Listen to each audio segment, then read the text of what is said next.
माही अब सिर झुकाए खड़ी थी। कम टू मी, रणवीर ने अपनी भारी आवाज में कहा। पर माही वैसे ही सिर झुकाए खड़ी थी। उसे रणवीर के पास जाने से डर लग रहा था। माही को लग रहा था कि उसने जो चालाकी करने की कोशिश की है उसके लिए रणवीर उसे कौन सी सजा दे। तुम मेरे पास खुद आओगी या मैं तुम्हारे पास आऊं? क्योंकि अगर तुम खुद आई तो शायद तुम्हें थोड़ी कम सजा मिले। लेकिन अगर मैं तुम्हारे पास आया तो यू कांट रेजिस्ट मी, रणवीर ने कोल्ड वॉइस में कहा। रणवीर की बात सुनकर माही के शरीर में एक सिहरन सी दौड़ गई। अब आगे। माही की हालत इस वक्त ऐसी थी कि इधर कुआं और उधर खाई। वो बाहर भी नहीं जा सकती थी और रणवीर के पास जाने की उसकी हिम्मत तो बिल्कुल ही नहीं हो रही थी। माही एक बार अपनी मेहंदी की फिक्र न करते हुए डोर ओपन कर सकती थी लेकिन रणवीर ने डोर रिमोट से बंद कर दिया था और उसका रिमोट कंट्रोल रणवीर के पास था। माही, क्या मुझे दोबारा बात रिपीट करनी पड़ेगी? रणवीर की आवाज में अब थोड़ा गुस्सा था। रणवीर की आवाज सुन माही ने एकदम से डर कर रणवीर की तरफ देखा जो अपनी कोल्ड नजरों से उसे को ही घूर रहा था। माही ने फिर से अपनी नजरें झुका ली और धीरे धीरे रणवीर की तरफ जाने लगी। जब माही रणवीर के करीब पहुंची तभी रणवीर ने माही का हाथ पकड़ उसे अपनी तरफ खींच लिया, जिस कारण माही सीधा उसकी गोद में गिरी। झटके से खींचने की वजह से माही करीब करीब रणवीर के गले ही लग गई थी। माही जैसे ही वहां से हटने लगी रणवीर ने उसे कसकर पकड़ लिया जिस वजह से माही रणवीर के सीने से ही लगी रही। फिर भी उसने स्ट्रगल करना बंद नहीं किया।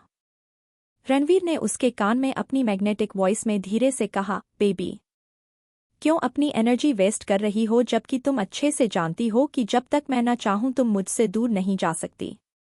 माही भी स्ट्रगल करके थक चुकी थी। वो समझ गई थी कि रणवीर की ताकत के आगे वो कुछ नहीं कर सकती थी। जब रणवीर ने देखा कि माही ने अब अपने आप को छुड़ाने की कोशिश बंद कर दी है तो उसने माही का फेस अपने सामने किया। माही अभी भी नजरें नीचे किए बैठी थी और उसके कुछ बाल उसके छोटे से चेहरे पर आ रहे थे। रणवीर के इतने करीब होने की वजह से माही का फेस शर्म से बिल्कुल गुलाबी हो गया था। रणवीर ने उसके बालों को अपनी उंगलियों से उसके कान के पीछे किया और अपने अंगूठे से उसके गालों को सहलाने लगा। फिर सेडक्टिव टोन में कहा, कम ऑन, किस मी। रणवीर के फेस पर कोई एक्सप्रेशन नहीं था, लेकिन उसकी आवाज में कुछ तो ऐसा था कि माही के दिल की धड़कन एकदम से बढ़ गई थी। वो अब घबराहट की वजह से अपने लिप्स को बाइट कर रही थी। रणवीर की नज़र माही के होठों पर ही थी। माही की ये हरकत देख रणवीर के होठों पर एक तिरछी स्माइल आ गई। उसने एक तिरछी स्माइल के साथ कहा, वैसे तो तुम हमेशा मुझसे दूर भागती हो लेकिन मुझे सिड्यूस करने का एक मौका नहीं छोड़ती, हाँ। कहने के साथ ही उसने माही के बालों को पीछे से पकड़ा, उसके सॉफ्ट होठों पर अपने होंठ रख दिए। माही जो अभी नजरें झुकाए बैठी थी रणवीर की इस हरकत से एकदम चौंक गई और हैरानी से उसकी आंखें बड़ी हो गई। रणवीर ने ऐसे ही किस करते हुए माही को सोफे पर लिटा दिया और खुद उसके ऊपर झुक गया। माही अपने दोनों हाथों से रणवीर के सीने पर हाथ रख उसे दूर धकेलने की कोशिश कर रही थी। अब तो उसे अपनी मेहंदी की भी कोई फिक्र नहीं थी। माही रणवीर की पकड़ से छूटने की पूरी कोशिश कर रही थी, पर रणवीर काफी स्ट्रांग था। वो अब माही को डीपली पैशनेट किस कर रहा था, साथ ही साथ माही के नाजुक होठों को बाइट भी कर रहा था। उसके हाथ माही की नाजुक कमर को सहला रहे थे। माही की आंखों में अब आंसू आने लगे थे। करीब 20 मिनट की किस के बाद रणवीर ने माही को छोड़ा। माही अब लंबी लंबी सांसें ले रही थी। उसका पूरा फेस रेड हो गया था, पर रणवीर को कोई फर्क नहीं पड़ा। वो अब माही की नेक को किस करने लगा। साथ ही साथ अपने दूसरे हाथ से उसने माही के साड़ी के पल्लू को हटा दिया था। अब वो माही के कॉलर बोन पर किस के साथ बाइट भी कर रहा था। माही की नज़दीकी उसे हमेशा पागल कर देती थी। उसके जिस्म की खुशबू में वो सब कुछ भुला देता था। इस वक्त वो ये भी नहीं सोचता था कि माही पर इस वक्त क्या बीतती है, क्योंकि माही अब उसकी ज़रूरत बनती जा रही थी। वो माही की कमर को बेहद चूमे जा रहा था और वहां बाइट के निशान भी छोड़ रहा था। माही अब रणवीर की पकड़ से छूटने के लिए मचलने लगी। उसने अपनी रुआंसी आवाज में कहा, आप मुझे हर्ट कर रहे हैं।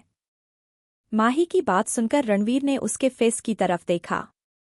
माही की आंखें रोने की वजह से हल्की लाल हो गई थी और उसके होंठ पर हल्की स्वेलिंग के साथ बाइट के निशान भी थे। माही की आंखों में एक दर्द था और हल्का गुस्सा भी। रणवीर माही के ऊपर से उठ गया। जब माही ने देखा कि रणवीर उससे दूर हो गया है तो वो भी जल्दी से सोफे से खड़ी हो गई और रणवीर से कहा, डोर ओपन कीजिए, मुझे जाना है। रणवीर के फेस पर कोई एक्सप्रेशन नहीं था, पर उसकी नजरें माही को ही देखे जा रही थी। उसने अपनी पॉकेट से रिमोट निकालकर डोर का लॉक अनलॉक कर दिया।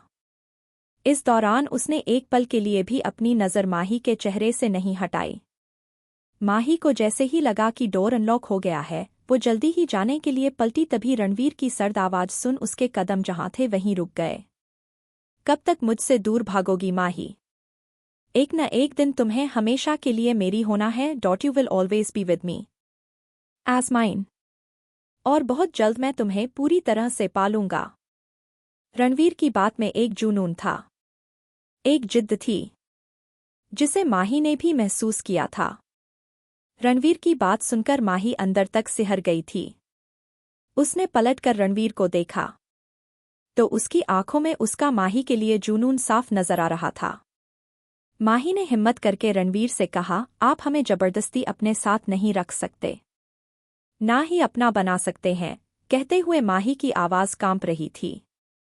माही की बात सुनकर रणवीर के फेस पर एक शैतानी हंसी आ गई। उसके दोनों हाथ इस वक्त उसकी पॉकेट में थे। उसने ऐसे ही माही के चेहरे की तरफ झुकते हुए कहा, रणवीर रॉय कपूर के लिए कोई काम मुश्किल नहीं।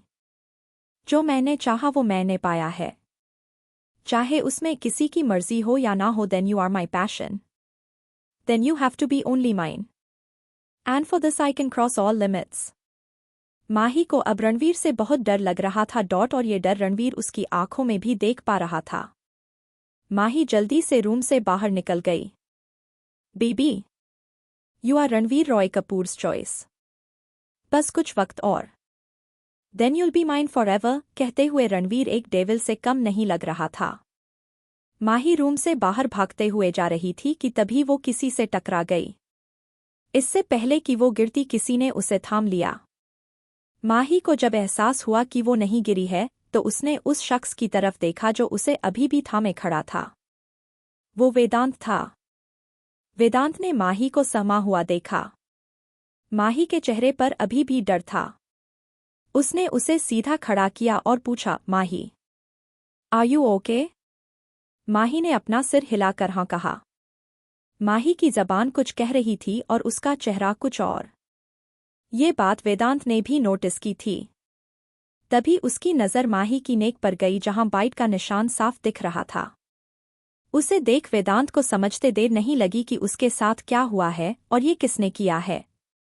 उसने गुस्से से रणवीर के रूम की तरफ अपनी नज़र डाली और मन ही मन में कहा, रणवीर ये तुमने किया है। यू। वेदांत अभी कुछ और सोच पाता कि तभी माही ने कहा, वेदांत जी हम अपने रूम में जाना चाहते हैं। माही ने ये बात सिर झुकाए हुए ही कही। माही की बात सुनकर वेदांत ने हाँ में सिर हिलाया और उसके रास्ते से हट गया। माही वहां से जल्दी अपने रूम की तरफ बढ़ गई। अपने रूम में पहुंच उसने जल्दी से डोर बंद किया और वहीं डोर के सहारे बैठ जोर जोर से रोने लगी। उसने काफी वक्त से अपने ऊपर कंट्रोल कर रखा था। वो रोते हुए ही बोली, आप प्लीज मेरा पीछा छोड़ दीजिए। आप क्यों मुझे हर्ट करते हैं? माही काफी देर तक ऐसे ही बैठे बैठे रोती रही और रोते रोते उसे पता ही नहीं चला कि कब वो वहीं सो गई। दूसरा दिन सुबह करीब 7 बजे माही की नींद खुली। वो अभी भी फर्श पर ही लेटी हुई थी। उसे कल रात की बातें याद आने लगी। उसके सिर में भी काफी दर्द था। वो उठकर वॉशरूम की तरफ बढ़ गई। उसने अपने आप को मिरर में देखा। उसकी आंखें सूज गई थी। उसके होठों पर, उसकी नेक पर, उसके कमर पर वो बाइट के निशान अब नीले पड़ चुके थे। माही ने मन ही मन कहा, नहीं माही, तू ऐसे कमजोर नहीं पड़ सकती। और वैसे भी आज सारिका दी की शादी का दिन है। आज सारिका दी के लिए उनकी जिंदगी का बहुत बड़ा दिन है। अगर तू ऐसा चेहरा लिए उनके सामने जाएगी तो उनका मूड खराब हो जाएगा और आज उन्हें बिल्कुल भी दुखी नहीं करना है। सोचकर माही ने अपने फेस पर पानी की छींटे मारे। कुछ देर बाद वो नहाकर वॉशरूम से बाहर आ गई। उसने एक फुल स्लीव्स का अनारकली सूट पहना हुआ था, जिससे उसकी बॉडी पर नजर आ रहे बाइट के निशान भी छुप गए थे। वो मन ही मन सोच रही थी कि जब तक वो यहाँ है वो रणवीर के सामने बिल्कुल नहीं जाएगी।